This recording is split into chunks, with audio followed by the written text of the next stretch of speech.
Сәлеметсіздер ме? Баршаңызды келе жатқан ұлы жеңістің 75 жылдық мерекесімен құттықтаймыз. Еліміз аман, аспанымыз ашық болсын. Елімізде бейбітшілік болсын.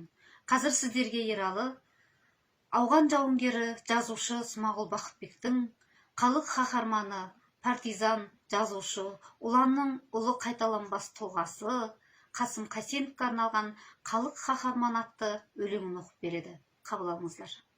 Аш жалаңаш орманда тас жастандың басына, отаныңды қорғауға жауға тидің аршына.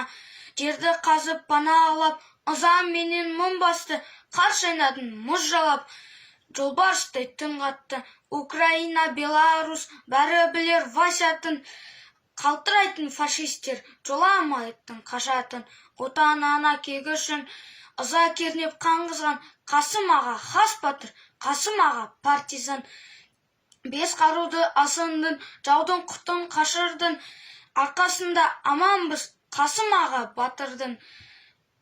Сынығысын асылдың, қайталанбас ғасырдың. Ерлігін ел есінде өрт қылғаны бас ұрдың. Келесі тыңдайтындарыңыз соғыс кезіндегі Катюша әнінен үзінді қабыл алыңыздар.